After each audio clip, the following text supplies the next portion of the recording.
ওটা একটা কলঙ্ক হয়ে গেছে, আমি জানিও না, উনিও ওটার সুযোগ নিতে।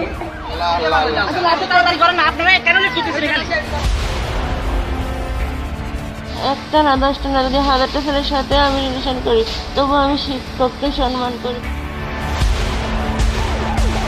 সিরাজউদ্দৌলা বলছে যে তাকে প্রথমে প্রেশার দিবা, না হলে খুন করবা, এবং খুনের পদ্ধতিও বলে দিছে আগুন লাগিয়ে খুন করবা। মাদ্রাসা বোরকা এটা নিয়ে মনে হয় এক ধরনের অ্যালার্জি আছে।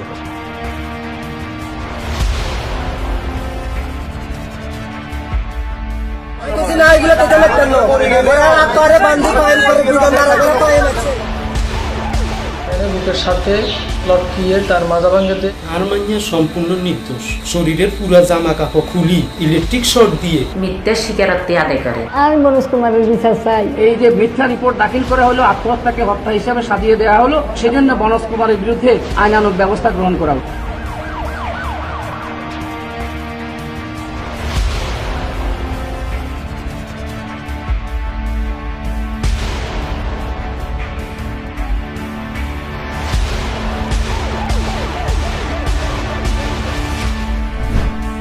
নুসরাত জাহান রাফি 2019 সালের 6 এপ্রিল ফেনীর সোনাগাজী ইসলামিয়া ফাজিল মাদ্রাসার সাইক্লোন সেন্টারের 3 তলায় আগুনে পুড়ে মারা যান। মর্মান্তিক এই ঘটনাটি সারা দেশে ব্যাপক আলোড়ন সৃষ্টি করেছিল, তবে আমাদের কিছু গণমাধ্যমের কাছে অতি গুরুত্ব পেয়েছিল, কারণ নুসরাত হত্যাকাণ্ডের সাথে জড়িত থাকার অভিযোগ উঠেছিল মাদ্রাসার সাথে সংশ্লিষ্ট কিছু ধর্মপ্রিয় মানুষের সাথে মিডিয়ার সমস্যাটা কোথায় সেটা পুরো অনুষ্ঠান দেখলেই পরিষ্কার হয়ে যাবে।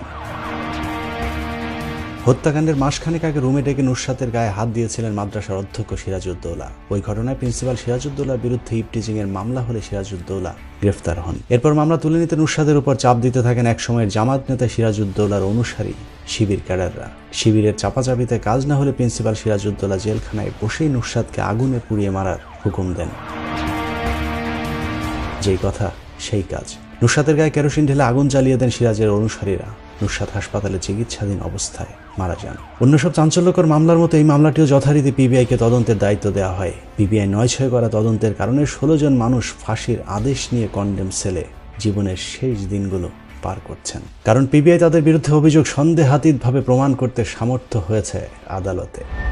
সিরাজউদ্দৌলা বলছে যে তাকে প্রথমে প্রেশার দিবা, না হলে খুন করবা, এবং খুনের পদ্ধতিও বলে দিছে আগুন লাগিয়ে খুন করবা। সিরাজউদ্দৌলার জেল থেকে বের হতে একদমই ইচ্ছে করছিল না, যে কারণে জামিন শুনানির মাত্র একদিন আগে জেলে ডেকেই নুসরাতকে হত্যার সব পরিকল্পনা করেন।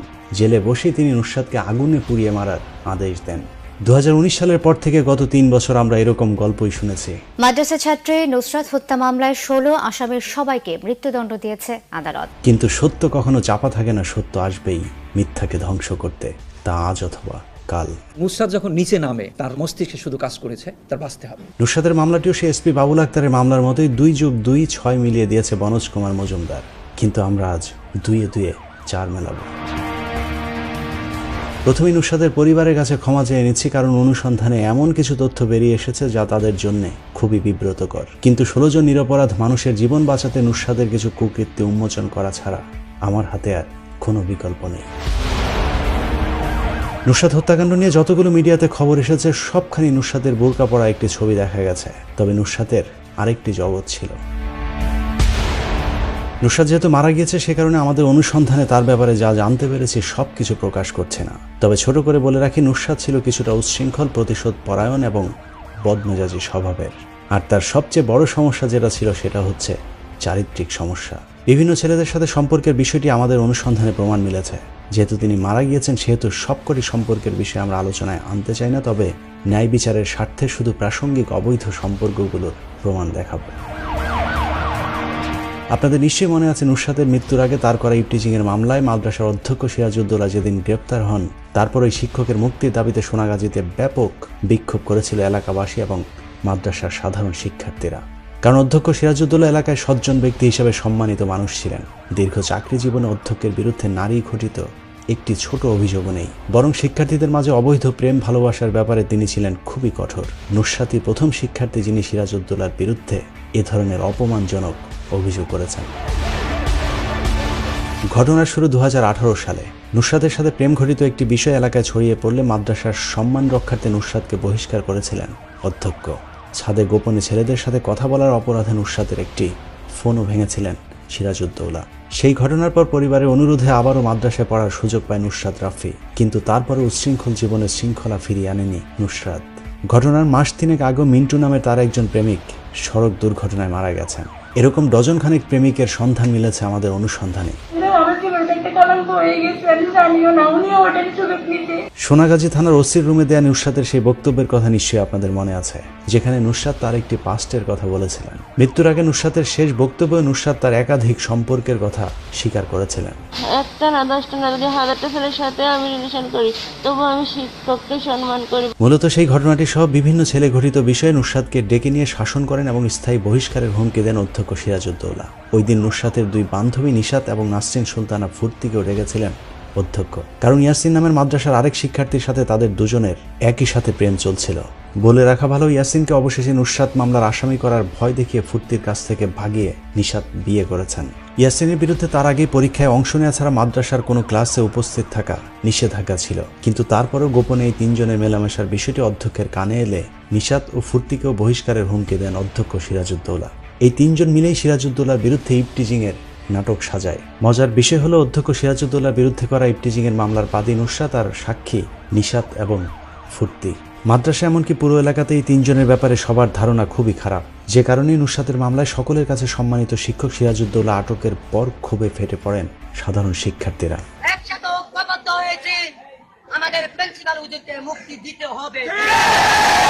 সিরাজউদ্দৌলাকে গ্রেপ্তারের পর সোনাগাজী ইসলামিয়া ফাজিল মাদ্রাসায় 1000 শিক্ষার্থীর স্বাক্ষরিত একটি স্মারকলিপি দেওয়া হয়েছিল সোনাগাজী উপজেলা নির্বাহী কর্মকর্তা এবং জেলা প্রশাসকের কাছে, যেখানে নুসরাত, নাসরিন এবং ফুর্তি সম্পর্কে বলা হয়েছে তারা বিভিন্ন ছেলেদের সাথে সম্পর্ক করে মাদ্রাসার সম্মান নষ্ট করছে। অন্যদিকে অধ্যক্ষ সিরাজউদ্দৌলা সম্পর্কে বলা হয়েছে 20 বছর ধরে তিনি মাদ্রাসায় শিক্ষকতা করছেন, কখনই তার বিরুদ্ধে এমন অপবাদ আসেনি, যে কারণে সিরাজউদ্দৌলার বিরুদ্ধে করা মামলাটি খুবই হালকা হয়ে যায়। এরই মধ্যে মাদ্রাসায় অন্য সব শিক্ষার্থীরা নুসরাত, নিশাত এবং ফুর্তির সাথে কথা বলা বন্ধ করে দিলে নুসরাত খুব একা হয়ে যায়। সিরাজউদ্দৌলাকে ফাঁসাতে মাদ্রাসায় কারো সহায়তা না পেয়ে নুসরাত অন্য রাস্তায় হাঁটতে শুরু করেন। আমাদের কাছে 2019 সালের ফেব্রুয়ারি 19 তারিখ থেকে মার্চের 27 তারিখ পর্যন্ত নুসরাতের মায়ের ব্যবহৃত 018126976167 ফোন নম্বরের কিছু গোপন নথি এসেছে, যেখানে নুসরাত বেশ কয়েকজন ছেলের সাথে প্রেমালাপের SMS আদান প্রদান করেছেন। এর মধ্যে অধ্যক্ষ সিরাজউদ্দৌলাকে শায়েস্তা করতে সোনাগাজী থানার অন্তত 2 জন পুলিশ কর্মকর্তাকে তিনি প্রেমের ফাঁদে ফেলেছেন। 1 মার্চ 2019 থেকে 25 মার্চ 2019 পর্যন্ত 9টি এবং 27 তারিখ পর্যন্ত আরও 9টি, মোট 18টি SMS এ নুসরাতের 2 পুলিশ কর্মকর্তা সহ অন্তত 4 জন প্রেমিকের সাথে চ্যাটিং হয়েছে, যেখানে দেখা যাচ্ছে নুসরাত সোনাগাজী থানার তৎকালীন সাব ইন্সপেক্টর শরীফকে স্যার সম্বোধন করে লিখেছেন, আপনাকে আমার খুব ভালো লাগে, আপনি রাগ করলেও আমার শুনতে ইচ্ছে করে। ওরা মনে করে আমি খুব ভালো আছি, আমি আসলে ভালো নেই, আপনি আমার আশা হয়ে গেছেন, আপনাকে আমি সব দিয়ে দিব। এরপরই তিনি তার আরেক প্রেমিককে লিখেছেন, তুমি আমার জীবনের স্বপ্ন হয়ে গেছো। তারপরের SMS-এই নুসরাতের এক জানের সন্ধান পাওয়া গেছে, তবে পুলিশ কর্মকর্তার সাথে তার প্রেমের সম্পর্কের কারণটি 25 তারিখের SMS-এ পাওয়া গেছে, যেখানে তিনি ওই কর্মকর্তাকে লিখেছেন, আচ্ছা স্যার, আপনি কি সিরাজউদ্দৌলাকে কিছুই করবেন না? সম্ভবত সাব ইন্সপেক্টর শরীফ কিছু করতে রাজি হয়নি, যে কারণে নুসরাত এরই মধ্যে থানার আরেকজন কর্মকর্তাকে টার্গেট করেন, কিন্তু ওই কর্মকর্তাকে অনেক চেষ্টা করেও না পেয়ে অবশেষে 27 তারিখে নুসরাত কিছুটা অভিমান নিয়ে লিখেছেন, ভাইয়া অনেক জ্বালাইছি, শেষ একটা কথা বলে যাই, শরীরের যত্ন নেবেন, আল্লাহ হাফেজ। এরপর ওই কর্মকর্তা অবশ্য 3 বার কল করেছেন, নুসরাত রিসিভ করেননি, তবে তারপরে অবশ্য তাদের মধ্যে চ্যাটিং হয়েছে, যেখানেও নুসরাত ঘুরে ফিরে ওই কর্মকর্তাকে সিরাজউদ্দৌলাকে শাস্তি দেওয়ার কথাই বলেছেন। সবশেষ ওই কর্মকর্তাকে নুসরাত লিখেছেন, সিরাজউদ্দৌলাকে শাস্তি দিতে পারলে আপনি যা যাবেন আমি তাই দেব। তাতেও কোনো আশা না মিললে নুসরাত খুব হতাশাগ্রস্ত হয়ে পড়েন। এর বাইরেও নুসরাত ওই চ্যাটিংয়ে আরও একজনের সাথে কথা বলেছেন, যেখানে খুব গুরুত্বপূর্ণ একটি বিষয় রয়েছে। নুসরাত লিখেছেন, আমি আজ অনেক খুশি, আমার সাথে আজ আমার পরিবারের মানুষেরা কথা বলেছে। এটাই প্রমাণ করে নুসরাতের পরিবারের মানুষেরাও সম্ভবত সিরাজউদ্দৌলার বিষয়টি নিয়ে তার সাথে কথা বলা বন্ধ রেখেছিলেন। সব মিলিয়ে মানসিকভাবে বিপর্যস্ত নুসরাত আত্মহত্যার পথ বেছে নেয়। শরীরে আগুন লাগিয়ে আত্মহত্যার 3 দিন আগেও গলায় ওড়না পেঁচিয়ে তিনি মরবার চেষ্টা করেছিলেন, যার সাক্ষী সোনাগাজী স্বাস্থ্য কমপ্লেক্সের সামনের ফার্মেসি মালিক সহ নুসরাতের অনেক প্রতিবেশীরাও। আমার সোনাগাজী হাসপাতালের সামনে ওষুধ ফার্মেসি থাকার কারণে আমিও এটা সচক্ষে দেখেছি এবং এটা সাক্ষী, এবং এখানে যারা উপস্থিত ছিল তারাও এই ঘটনাটা জানে। নুসরাতের বাড়িতে নুসরাত বাথরুমের মধ্যে আত্মহত্যা করার চেষ্টা করছে। তার ভাই নুমানে আমাদের সামনে বাথরুম থেকে উদ্ধার করে সোনাগাজী হাসপাতালে চিকিৎসার জন্য নিয়ে যায়।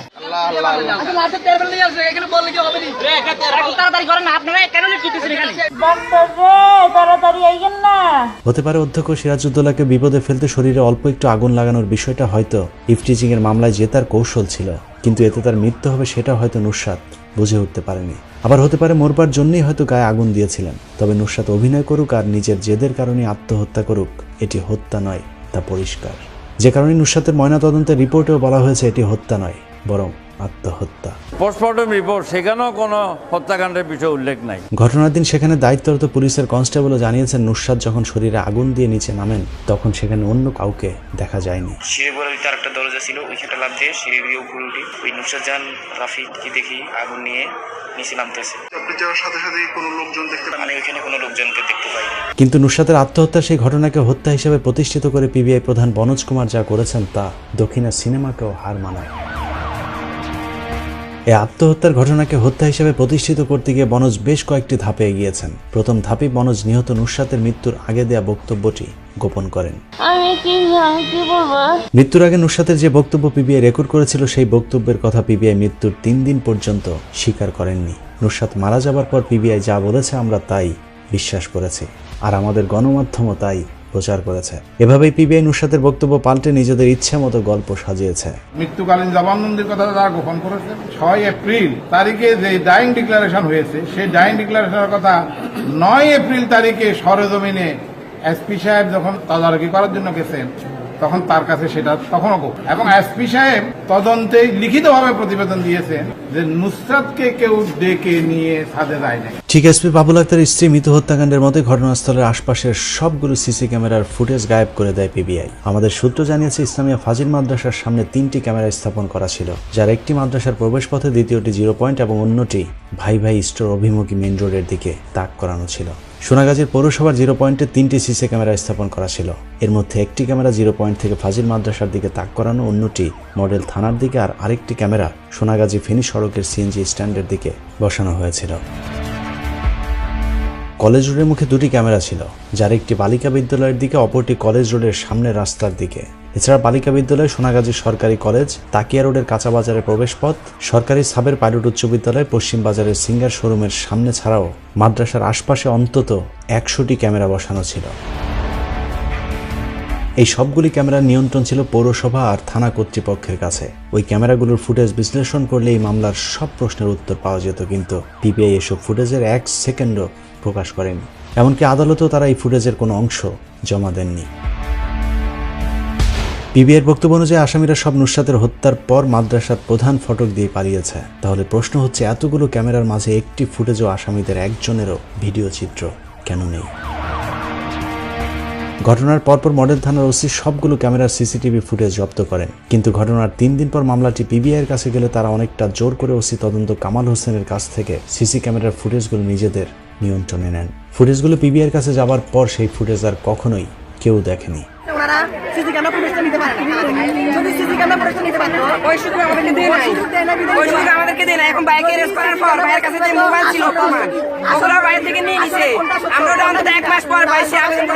থানা পুলিশের সাথে পিবিআই পুলিশের আরেকটি বিরোধের কারণ বহিষ্কৃত ওসি মোয়াজ্জেমের একটি বক্তব্য, যেখানে তিনি নুসরাতের আত্মহত্যার ঘটনাকে হত্যা হিসেবে স্বীকার করতে চাননি। অ্যাডমিট কার্ড সহ যে ফাইল থাকে তার ওখানে রেখে সে চলে গেছে এই বিল্ডিং এর উপরে, তাদের বাথরুম আছে, সে বাথরুমে। ওসি মোয়াজ্জেমের বিরুদ্ধে অভিযোগ ছিল তিনি নুসরাতের একটি বক্তব্য রেকর্ড করে ছেড়ে দিয়েছেন। পুলিশের হাজারো অপরাধের পরেও কোনো শাস্তি হয় না, অথচ ছোট একটি অপরাধ করে ওসি মোয়াজ্জেম 8 বছরের শাস্তি মাথায় নিয়ে জেল খাটছেন।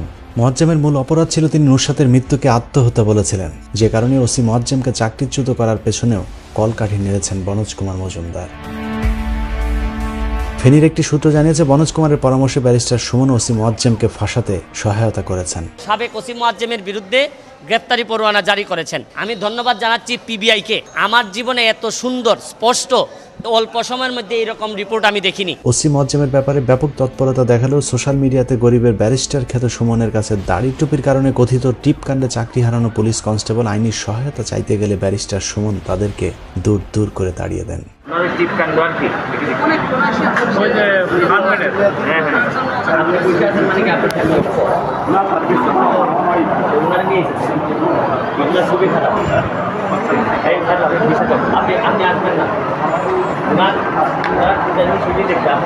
এরপর মোট 3 দফা সময় দিয়ে বহিষ্কৃত কনস্টেবল নাজমুল তারেককে সাক্ষাৎ দেননি ব্যারিস্টার সুমন। দাদা ভালো আছেন? দাদা ওই যে আমি সুমন স্যারের সাথে একটু দেখা করতে গেলাম, আজ কদিন ধরে তো দড়ির পরে আছি, দেখাই করতে পারতেছি না, বাসায় গেলাম তাও দেখা করতে পারলাম না। হ্যাঁ আমার তো একটু কথা। স্যার তো হাইকোর্টে নাই, বাসায় চলে আসছে। স্যার কখন গেছে? এই তো ঘন্টাখানে। আচ্ছা আমার এই যে বাসায় যেতে গেলো, বাসায় গেলাম, বাসার তো আবার হইলো যে বাসায় দেখা করবে না। আসলে তার ফেসবুকে বিভিন্ন লোক তার প্রতি সন্তুষ্ট বিদায়, তার ভালো কর্ম বিদায় আমার একটু তার সাথে দেখা করতে গেছে, কিন্তু স্যার আমার সাথে দেখাই করলো না, বুঝলাম না। হ্যাঁ উনি তো আর বসে থাকেন না, স্যার তো ব্যস্ত থাকেন না। সেদিনকে আসলাম স্যারের কাছে, আমি কাগজপত্র নিয়ে, স্যার বললো চেম্বারে দেখিয়ে। চেম্বারে গেলাম, চেম্বারে তো বলছে যে না চেম্বারে যাওয়া লাগবে না, বাসায় যাও। বাসায় গেলাম, বাসায় যেয়ে পালাম না। আজ কদিন এসে তো চিটারির পরে আছে, আমি খুব কষ্ট পেলাম। এত ভালো মানুষ, এত সুনাম তার বাংলাদেশে, তার কাছে এরকম ব্যবহার আশা করলে আসলে কষ্ট লাগে খুব। আমার তো ওসি মোয়াজ্জেম সাহেবের সাথে কোনো ব্যক্তিগত শত্রুতা ছিল না। যে অপরাধ তিনি করেছেন তাকে বিচারের মুখোমুখি করতে আমি চেয়েছিলাম। এভাবেই দেশের গুরুত্বপূর্ণ ইস্যুতে চুপ থাকা সুমন ওসি মোয়াজ্জেমের ব্যাপারে গর্জে উঠে সাধারণ মানুষের সস্তা ভালোবাসা কুড়িয়েছিলেন। সেই সাথে বনোজ কুমারের রাস্তাও পরিষ্কার করতে সহায়তা করেছিলেন ব্যারিস্টার সুমন। ওসি মোয়াজ্জেমের চাকরি যাবার পর সোনাগাজী থানার পুলিশ নিতান্তই দর্শকের মতো বনোজের নাটক দেখেছে। দুপুরে সোনাগাজী সরকারি কলেজ সংলগ্ন খাল থেকে বোরকাটি উদ্ধার করা হয়। নাটকের শুরুটা হয় কথিত বোরকা কাণ্ড নিয়ে। বলা হয়েছিল খুনিরা সেদিন যে বোরকা পরে নুসরাতের গায়ে আগুন দিয়েছিল সেই বোরকাটি মাদ্রাসার পাশেরই একটি পুকুরে ফেলে রেখে যায়। পিবিআই ঘটনার প্রায় 1 মাস পর সেই বোরকা পুকুর থেকে উদ্ধার করেছে। একেবারে নতুনের মতো চকচকা সেই বোরকা উদ্ধারের একদিন আগের একটি ভিডিও অবশ্য আমাদের হাতে এসে পৌঁছেছে, যেখানে দেখা যায় বোরকা উদ্ধারের একদিন আগেই পিবিআই কর্মকর্তা অজিত সেই পুকুরে নেমে আগের দিনই বোরকা রেখে গিয়েছিলেন। এই অজিত ফেনীর সোনাগাজীতে বিভিন্ন মানুষকে নুসরাত হত্যা মামলায় ফাঁসিয়ে দেওয়ার ভয় দেখিয়ে বাণিজ্য করেছেন। কিছুদিন আগে অবশ্য তিনি গাড়ি চাপা পড়ে মারা গেছেন।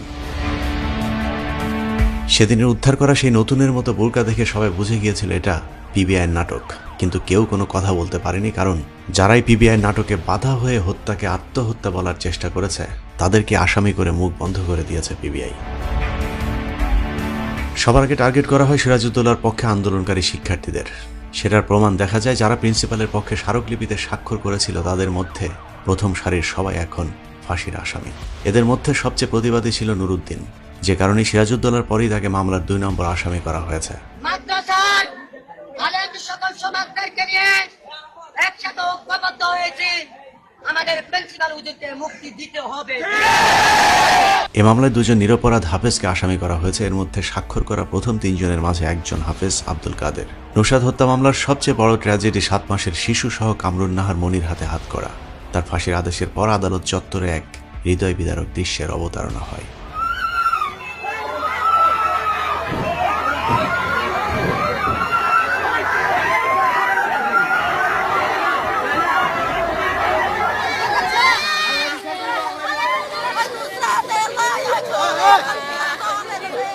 আরমানিয়া সম্পূর্ণ নির্দোষ। তারে বাইতুন পিবিআই পুলিশ দড়ি নিয়ে আমার কাছে 5 লক্ষ টাকার দাবি করে।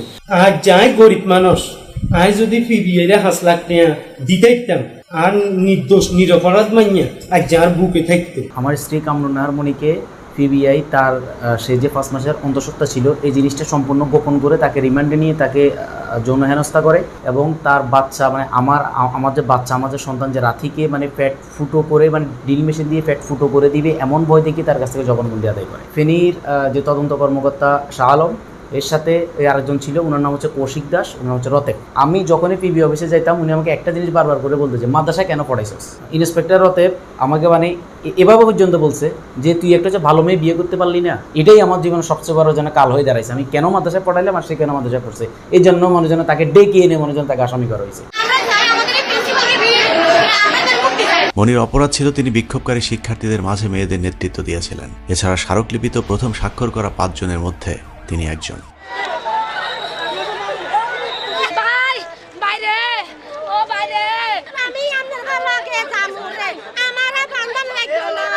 এভাবে পিবিআইয়ের কাজে যে বাধা হয়েছে তাকে আসামি করা হয়েছে। মামলার 8 নম্বর আসামির প্রভাষক আফসার উদ্দিন, যার সাথে নুসরাতের 2019 সালের 27 মার্চ করা একটি খুদে বার্তার রেকর্ড এখন আমাদের হাতে, যেখানে সিরাজউদ্দৌলাকে শাস্তি দিতে না পারলে নুসরাত আত্মহত্যার হুমকি দেন। ওই শিক্ষক তখন বলেছিলেন, না তুমি মরবা কেন, সাহস রাখো, আমরা এর শেষ দেখে ছাড়বো, ভয় পেও না, মাদ্রাসায় এসে বাকি কথা হবে। জানা যায় মাদ্রাসার শিক্ষক এবং ম্যানেজিং কমিটির মাঝে দুটি পক্ষ ছিল। আফসার উদ্দিন অধ্যক্ষের বিপক্ষে অবস্থান করতেন, যে কারণে তিনি নুসরাতকে দিয়ে অধ্যক্ষকে শায়েস্তা করতে চেয়েছিলেন। তবে আত্মহত্যাকে তিনি সমর্থন করেননি, যে কারণেই নুসরাতকে SMS এর বিষয়টি পিবিআইকে জানাতে গেলে পিবিআই উল্টো তার ফোন কেড়ে নিয়ে তাকে আসামি করেন। আমার হাজবেন্ড নুসরাতের প্রাইভেট টিচার ছিল। 27 তারিখ ঘটনার পর যখন অধ্যক্ষের জামিন হবে সবাই বলা বলি করছে, তখন ঘটনার আগের দিন নুসরাত আমার হাজবেন্ডের কাছে কয়েকটি SMS পাঠায়। আর একটি SMS এ লেখা আছে, স্যার যদি সিরাজউদ্দৌলার জামিন হয় তখন আমি নিজেও আত্মহত্যা করবো এবং সকল ছাত্র শিক্ষককে ফাঁসিয়ে যাব। সে গেটে দাঁড়িয়েছিল সাইক্লোন সেন্টারে, কারণ ওই পথেই রাফি পরীক্ষার হলে যাবে, সেই প্রথম প্রেশার দিছে মামলা উঠাতে হবে। ঘটনার সময় আফসার উদ্দিন শিক্ষার্থীদের প্রাইভেট পড়াচ্ছিলেন।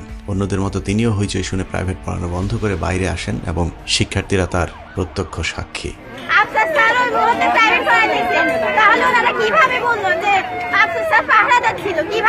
যেদিন ঘটনা করছে ওই দিন আফসার স্যার তোমাদেরকে প্রাইভেট পড়াচ্ছিল ঘটনার সময়।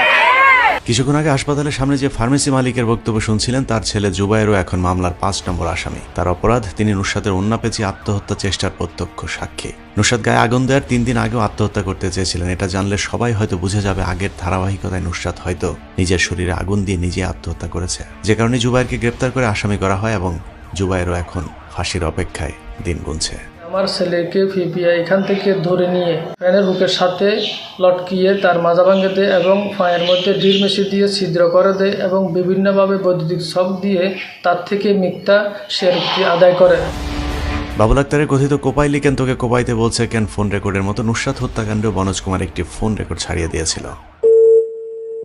হ্যালো হ্যালো, জি আসসালামু আলাইকুম ভাইয়া। ভাইয়া আপনি কোন রে? আমি বাসায়। ওই খবর শুনছেন না ভাইয়া? হ্যাঁ, কি অবস্থা? আয় তো ভাই বাড়িতে, আয় তো দিয়ে যায় না আজকে পরীক্ষা দেন বাইরে দেন। আচ্ছা আইতাম না তাহলে কেন? না আচ্ছা ঠিক আছে। কয়েক সেকেন্ডের সে ফোন রেকর্ডের কোথাও হত্যার পরিকল্পনা কিংবা হত্যার সাথে জড়িত থাকার কোনো কথা নেই। তারপরে ওই রেকর্ডের উপর ভিত্তি করে মামলার 3 নম্বর আসামি শাহাদত হোসেন শামীম এবং 5 নম্বর আসামি কাউন্সিলর মাকসুদ এবং এজাহার বহির্ভূত আসামি রুহুল আমিনকে ফাঁসানো হয়েছে। অথচ তৎকালীন উপজেলা আওয়ামী লীগের সভাপতি এই রুহুল আমিনই নুসরাতের করা প্রথম মামলায় অধ্যক্ষকে পুলিশ ডেকে ধরিয়ে দিয়েছিলেন। যখনই আমি শুনছি তখনই আমি এখানে ঢুকলাম। এখানে ঢুকিয়াই অধ্যক্ষ অফিসে আসছিল দোতলায়, ওখান থেকে অধ্যক্ষরা আমি নামাই, ওসিরে ফোন দিয়ে পুলিশকে আনাই।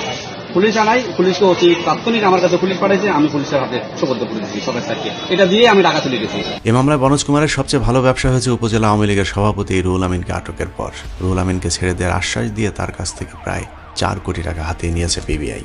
আমাদের আওয়ামী লীগের সাবেক সভাপতি রুহুল আমিন ভাই এবং পৌর আওয়ামী লীগের সাবেক সাধারণ সম্পাদক মকসুদ আলম মকসু ভাই, আজকে আমি মনে করব বিনা দোষে তারা আজকে কারাবাস করছে। রুহুল আমিনের সাথে তার অনুসারী কাউন্সিলর মাকসুদ এবং কথিত ফোন রেকর্ডের অপর প্রান্তে থাকা স্থানীয় ছাত্রলীগের প্রচার সম্পাদক শাহাদত হোসেন শামীমকে ওই মামলায় কৌশলে আসামি করেছে পিবিআই। কাউন্সিলর মাকসুদের কাছ থেকে পিবিআই এই পর্যন্ত 39 লাখ টাকা হাতিয়ে নিয়েছে। রিমান্ডে থাকাকালীন এবং তার আগে পরে পিবিআইকে দেওয়ার জন্য উত্তোলন করা টাকার সেই নথিও পরিবারটির কাছে রয়েছে। অনেক নির্যাতন চলতেছে, মারধর চলতেছে দেখতেছি। এক পর্যায়ে আমার বাবার কণ্ঠ শোনা যেতেছে। পরে আমি ওইখানে যে পিবিআই সদস্যরা ছিল তাদের হাত পা ধরে জোরাজোরি করে কান্নাকাটি করি যে আমার বাবারে ছাইরা দেন, আমার বাবা তো নির্দোষ। বলার পরে আমারে ওনার কোনো কথা শুনে না, আমার ঘাট ধাক্কা দিয়ে বাইর করে দেওয়ার পর আমি কিছু না করতে পারে বাড়িতে চলে আসছি। বাড়িতে আসার পর ওই দিন রাত্রে পিবিআই শাহ আলম ছোট কাকাকে কল দেওয়া হয়, তোর ভাই যদি রিমান্ড থেকে বাঁচানো হয় তুই 40 লাখ টাকা দিয়ে দিবি মনোজ কুমার স্যারের জন্য। মনোজ কুমার আমাকে হুমকি দিতেছে, ফোন দিয়ে বলতেছে যে তুই তোর ভাইকে বাঁচাতে চাস তাহলে আমাদের সাথে যোগাযোগ কর। আমাদের বনোজ কুমার স্যারের সাথে কথা হয়েছে, তাদেরকে 40 লাখ টাকা দিতে হবে, দিলে তোর ভাইকে মামলা থেকে বাদ দিয়ে দেবো, রিমান্ডে কোনো নির্যাতন করবো না। আমার বাইরে যে মোবাইলটা ছিল, যেটা মেসেজ যায়, ওই মোবাইলটা পিবিআইয়ের কাছে জব্দ ছিল। আমরা ব্যাংক থেকে যদি 1 লাখ টাকা উঠাই, 1 লাখ টাকার মেসেজ তাদের কাছে চলে যায়। এভাবে নিতে নিতে আমাদের কাছে 5 লাখ 10 টাকা নিতে, বনোজ কুমারের কথা বলে আমার কাছ থেকে টোটালে 10 লাখ 20 লাখ করে 40 লাখ টাকার মতো নিছে। হতে পারে আসামিদের পরিবারগুলো সবাই মিথ্যা বলছে, তাদের কথা বিশ্বাস না করে চলুন আমরা নিজেরাও একটু অনুসন্ধান করে দেখি আসলে কোনটা সত্য আর কোনটা মিথ্যা। শাহাদত এবং শামীম সেই হত্যার পরিকল্পনা করে। এই ধরুন মামলায় সাজাপ্রাপ্ত ছাত্রলীগ নেতা শামীমের কথাই ধরা যাক। শামীমের কাছ থেকে পিবিআইয়ের জব্দকৃত মোবাইল নম্বরটি হলো 018460805565।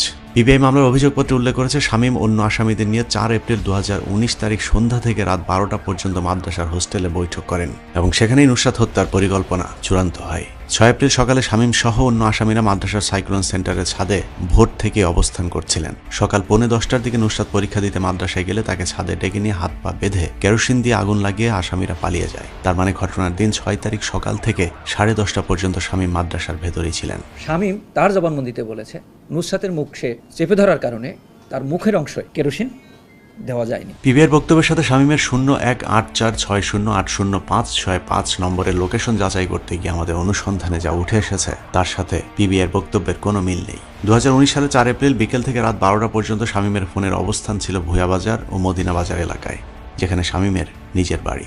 শামীম তার জবানবন্দিতে বলেছে ঘটনার আগের দিন 5 এপ্রিল বিকেলে সে তার নিকট আত্মীয়কে বিমানবন্দরে পৌঁছে দিয়ে আসতে যান। 6 এপ্রিল রাত 3টার পর সে আত্মীয়কে বিমানবন্দরে পৌঁছে দিয়ে আবার ফেরত আসেন। সকাল 8টায় সোনাগাজী বাজার হয়ে ভুয়া বাজারে বাড়িতে চলে যান। শামীমের বিবরণ অনুযায়ী তার অবস্থানের সত্যতা মিলেছে।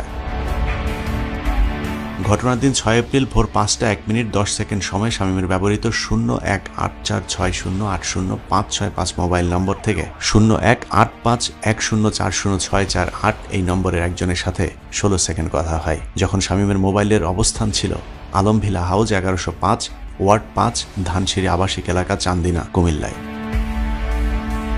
এরপর সকাল 8:25 29 সেকেন্ড শামীমের মোবাইলে 0182932767 নম্বরে 2টি SMS আসে, যখন তার অবস্থান ছিল মদিনা বাজার জিপি সোনাগাজী ফেনী। সকাল 9:20 018852626503 নম্বর থেকে কল আসে এবং তাদের মধ্যে 200 সেকেন্ড কথা হয়। ওই সময় শামীমের মোবাইলের লোকেশন ছিল মদিনা বাজার জিপি সোনাগাজী ফেনী, অর্থাৎ শামীমের অবস্থান দেখা যায় তার বাড়িতে। ঘটনার দিন সকাল 9:25 থেকে 10:30টা পর্যন্ত শামীমের মোবাইলে যতগুলো কল এসেছে সবগুলোই মদিনা বাজার কিংবা ভুয়া বাজারের নেটওয়ার্কের আওতায়, অর্থাৎ শামীম ঘটনার সময় নিজের বাড়িতে অবস্থান করছিলেন, যা ঘটনাস্থল থেকে প্রায় 5 মাইল দূরে।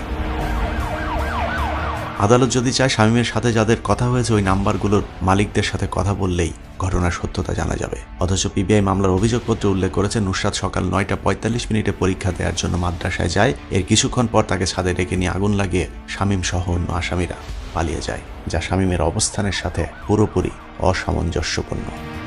আমার ভাইকে পিবিআই গ্রেপ্তার করার পর আমাদের কাছে 10 লাখ টাকা দাবি করে, আমরা না দেওয়ার কারণে আমার ভাইকে রিমান্ডে নিয়ে শারীরিকভাবে অনেক টর্চারিং করে, তারপরে এই মামলায় আসামি করা হয়। আমার ভাই সম্পূর্ণ নির্দোষ। এভাবে বিশেষ ধর্মের ভারতীয় দালালদেরকে যারা উপরের চেয়ারে বসিয়েছেন সেই আওয়ামী লীগকেও শায়েস্তা করতে শুরু করেছে অখণ্ড ভারতবাসীরা।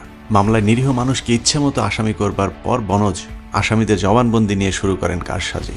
আসামিদেরকে ধরবার পর জবানবন্দি নেয়ার আগেই বনজ ঢাকায় বসেই সংবাদ সম্মেলন করে ঘোষণা দেন আসামিরা সকলেই 164 ধারায় দোষ স্বীকার করেছেন। সবাই মিলে 164 করেছেন, যে 164টি পুরো ঘটনা সবাই মিলে প্রমাণ করেছে। বনোজ কুমার আসামিদেরকে 64 ধারা জবানবন্দির জন্য ম্যাজিস্ট্রেটের কাছে নেওয়ার আগে তিনি ঢাকায় সাংবাদিক সম্মেলন করে বলে ফেললেন যে 164 ধারা জবানবন্দি এই আসামিরা স্বীকার করেছেন। সত্য উদ্ঘাটন না করে তারা একটি মিথ্যা সাবমিট দাখিল করে জাতিকে ভিন্ন খাতে প্রবাহিত করার অপচেষ্টায় লিপ্ত রয়েছেন। জবানবন্দি দেওয়ার আগে আসামিরা দোষ স্বীকার করেছেন দাবি করার কারণ বনোজ কুমার আগেই জানেন রিমান্ডে নিয়ে পিটিয়ে কি কথা আদায় করবেন এবং কিভাবে আদায় করবেন, যেমন কথা তেমন কাজ।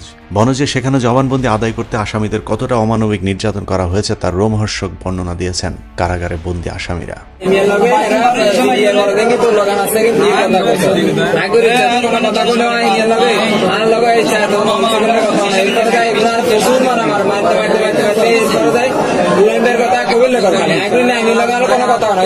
যখন ধরিয়ে আনছে ধরিয়ে আনবার আরেকটি নাই 13 জনের নাম লিখে দিচ্ছে। 13 জনের ভিতরে আমি নাম জানিও না কইও না, এগুলোর ভিতরে কাশ্মীরের কাছে ফোনে যোগাযোগ করে আর হলো ইয়া মামুনিয়া শেখ মামুনিয়া এগুলো লোক ফোনে যোগাযোগ করি একজন বোর্ডে লিখে দিছে 10 জনের দুই বলছে মাইয়া একজনের নাম কইছে পথি আর একজনের নাম কইছে মনি হলো জুবাইয়ের স্বামী যাবে 3 জনের দিছে আগুন দাঁড়ানি বুঝছেন আমি কিছু না এগুলো তো কেন কেন ওরা আত্মারে বান্ধি পায়ের করে দুজন দাঁড়া করে পায়ে মারছে ওরা গালের ভিতরে লাঠি দিয়ে গালিতে মারছে বোর্ডে নাম লেখা ঘুরে ঘুরে দেখছে বডিতে কালা বোর্ডে না আমি কিন্তু কইছি না আমি কিন্তু এবার দুই নেতার রেকর্ডিং করছে রেকর্ডিং করে এগুলা দিছে ওই কিছু হতো না তো স্থানীয় সর্বোচ্চ জেলে গো আর একটা নাম তোরে তো কিছু হতো না তুই এগুলো নাম বলে সমস্যা কি আমরা তো বোর্ডে লিখে দিছি আমরা তো জানি মেয়ে অপরাধ করছে তো কিছু হতো না ও কিছু হতো না বুঝছেন মুরগির কাছে আমরা কিনে জানাবেন আপনার স্যার বোর কাছে 21টা SMS আছে মেয়ে আত্মহত্যা করবো এমন কি সিডি আছে বোর কাছে স্বীকারোক্তি দিছে পিবিএর কাছে ওই খবর শেখ মামুনের পক্ষগণ কিভাবে জানে ওগুলা সবগুলা বানসার শেখ মামুন সোনাগাজী মাদ্রাসার কাশিম হুজুর আর কাউন্সিলর শেখ মামুন মেয়ের খোকন মেয়ের ভাই নোমান মেয়ের দুই বান্ধবী নিষেধ করতে 5 জনের যদি ধরি আমার জাম আছে যদি আধা ঘন্টা আন্দাজে একটা রুমের ভিতরে থাকে মেয়ে আত্মহত্যা করছে তার গমন পাঠাবে রুশাদ হত্যা মামলায় বেশ কয়েকটি পরিবারের সাথে আমাদের কথা হয়েছে, যাদের সবাই অভিযোগ করেছে পিবিআই কর্মকর্তা কৌশিক এবং শাহ আলমের মাধ্যমে মনোজ কুমার প্রতিটি আসামির কাছ থেকে 20 থেকে 50 লাখ টাকা পর্যন্ত হাতিয়ে নিয়েছে। পেশাবের রাস্তায় কারেন্টের শর্ট দিয়ে মিথ্যে স্বীকারোক্তি আদায় করে। আর মনোজ কুমারের বিচার চাই, আর কিছু চাই না। মনোজ কুমারের বিচার চাই। মনোজ কুমারে নির্দোষী উত্তরে লেগেছে। এর মাঝে একজন আসামির পরিবারের সদস্যকে টাকা নিয়ে চট্টগ্রামের একটি জায়গায় দিয়ে আসতে বলা হয়েছিল। টাকা দেওয়ার সময় জনৈক ব্যক্তিকে তিনি টেলিফোনে কারো উদ্দেশ্যে বলতে শুনেছেন, মনোজ স্যার একটু পরে আসবে, তিনি এখন চট্টগ্রামের পিবিআই অফিসে লাঞ্চ করছেন। আমাদের সূত্র জানিয়েছে কুসুম কুমারী গার্লস হাই স্কুলের পাশের নির্মাণাধীন ওই ভবনটি হয়তো মনোজ কুমারের হয়ে থাকতে পারে, যা তদন্তের অপেক্ষা রাখে। রিমান্ডে নির্যাতন না করা এবং জামিনের আশ্বাস দিয়ে পরিবারগুলোর কাছ থেকে টাকা নেওয়া হলেও কাউকে ছাড় দেয়নি মনোজ কুমার। এছাড়া সোনাগাজীর অনেকগুলো পরিবারের সন্ধান পেয়েছে যাদেরকে মামলার আসামি করার ভয় দেখিয়ে টাকা আদায় করা হয়েছে, যদিও তারা ক্যামেরার সামনে বক্তব্য দিতে রাজি হননি। তবে 2-1 দিনের ভেতরে ঘটনার মোড় ঘুরে গেলে অবশ্যই সকলেই কথা বলবে বলে আশা করছে। এই মামলার আরেক ট্র্যাজেডি রাষ্ট্রপক্ষের 4 নম্বর সাক্ষী মাদ্রাসার দপ্তরি নুরুল আমিন। এই নুরুল আমিন নুসরাতের গায়ে আগুন লাগানোর ঘটনার প্রত্যক্ষদর্শী। তিনি সবচেয়ে ভালো জানেন এটা হত্যা নাকি আত্মহত্যা, কিন্তু পিবিআই তাকে আসামি করার ভয় দেখিয়ে রাষ্ট্রপক্ষের সাক্ষী বানিয়েছে, যদিও তার সাক্ষীতে তিনি এখন পর্যন্ত আসামিদের বিরুদ্ধে একটি কথাও বলেননি। যদিও সত্যটাও তিনি বলতে পারছেন না, কারণ পিবিআই তাকে নানানভাবে হুমকি দিচ্ছে।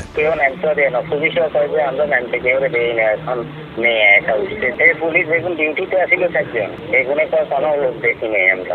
হেরা বলছে যে হেরা তো অলরেডি সিপিআই ধরে উঠে গেছে। আমি তো সব কিছু জানি, আমি সবার কাছে বলি না দোষ লোকে গেলে কেন নিল সেটা তো বুঝলাম না। মিথ্যা ফাঁকি দেওয়ার জন্য বহু চেষ্টা করছে, আমি দিই নাই তো। এখন শারীরিক অবস্থা খুবই খারাপ। আমার ওয়াইফ মারা গেল এই জায়গা টেনশনে, এখন আমার ছেলে অ্যাক্সিডেন্টে মারা গেল, নাতিকে মারা গেল, মুখা দিকে লাখ পর্যন্ত মুখা দিকে তোরে যে কোনো সরকারের তোরে আসছে আমার এরকম কথা বলছে। এইটা যারা আপনাদের আওয়ামী লীগের এই বিরোধী দল যেগুলো আছে রুলামের বিপক্ষে ওগুলাই করাইছে। টাকা পয়সা বহু লোকের লেনদেন হয়েছে। 12টার পরে টাকা এখন গুনতো, কনে কত দিতে নদীতে আলামে গুনতো। মাদ্রাসা নিচে বোরকা লুকে গেল, দেখছেন না বোরকাটা পুকুরে নতুন একবারে নতুন। আমি তখন মাথায় ছিলাম। আপনি কি দেখছিলেন বোরকা যে পিবিএ খালাচ্ছে? হ্যাঁ দেখছি 10 মিনিট 15 মিনিট আগে হারাইছে। আপনি পিবিএ লোকটার কি চিনেন নেই? ইয়া মারা গেছে, ইয়া নামছে, ইয়া মারা গেছে না অ্যাক্সিডেন্টে। কিন্তু গায়ে বহুত কামড়া কাঁদছি, আল্লাহর কাছে কইছি বহুত কামড়া কাঁদছি, আরে বহুত দম খাইছি। মাদ্রাসায় সাদা মনের মানুষ হিসেবে পরিচিত নুরুল আমিনকে পিবিআইয়ের কথা মতো সাক্ষ্য না দেয় অনেক কিছুই হারাতে হয়েছে। আমি তো খুবই অসুস্থ, একদম চলিদার করি, চলিদার করি, 25,000 টাকার মতো খরচ করি গেলেছি, এখনো সুস্থ হইনি। এখন গা কাঁপে সামনে। এখন আপনার কথা কমবে, আপনার জন্য কাম কাঁদবে, আপনার ডাক্তারকে আমাদের কাছে দেয়া নুরুল আমিনের এই বক্তব্যের কারণে যদি তার কোনো ক্ষতি হয় তার জন্য পিবিআই দায়ী থাকবে। আমরা পুরো ঘটনার এতে সার্বক্ষণিক নজর রাখছি। একে অপরকে বোরকা পড়তে এবং মোজা পড়তে সহযোগিতা করে ভুয়া প্রতিবেদন দাখিলের জন্য এবং বিচার বিভাগীয় তদন্তের মাধ্যমে এই যে মিথ্যা রিপোর্ট দাখিল করা হলো, আত্মহত্যাকে হত্যা হিসাবে সাজিয়ে দেওয়া হলো এবং সেজন্য মনোজ কুমারের বিরুদ্ধে আইনানুগ ব্যবস্থা গ্রহণ করা হলো। এভাবে হাস্যকর একটি তদন্ত আর মিডিয়া ট্রায়ালের মাধ্যমে নিরীহ নিরপরাধ মানুষকে খুন করার চক্রান্ত চলছে। একটি অসত্য ঘটনাকে পুঁজি করে এরকম মগের মূল্য বানানো হলেও আমাদের গণমাধ্যম ভুক্তভোগী পরিবারগুলোর পাশে দাঁড়ায়নি, উল্টো তারা পিবিআইয়ের দালালি করছে। অপরাধ তদন্তে বাংলাদেশে নতুন ধারার সূচনা করেছে police bureau of investigation PBI. মাদ্রাসা ছাত্রী নুসরাত জাহান রাফি হত্যার তদন্ত শেষে তারা প্রথমবারের মতো সচিত্র ঘটনা প্রবাহ তুলে ধরেছে। এরা মাদ্রাসার কোনো অনিয়ম পেলেই ঝাঁপিয়ে পড়ে তাদেরকে শায়েস্তা করতে। কিন্তু একটু চিন্তা করুন, আপনাদের এই একচোখা দৃষ্টির কারণে প্রায় 16 জন নিরপরাধ মানুষের জীবন আজ শেষ হয়ে যেত। গত 13 বছরে যারা স্রোতের সাথে গা ভাসিয়ে দিয়েছেন, ভবিষ্যৎ প্রজন্মের কাছে তারা কি জবাব দেবেন? পিবিআই এর উপর আমাদের ভরসা রয়েছে।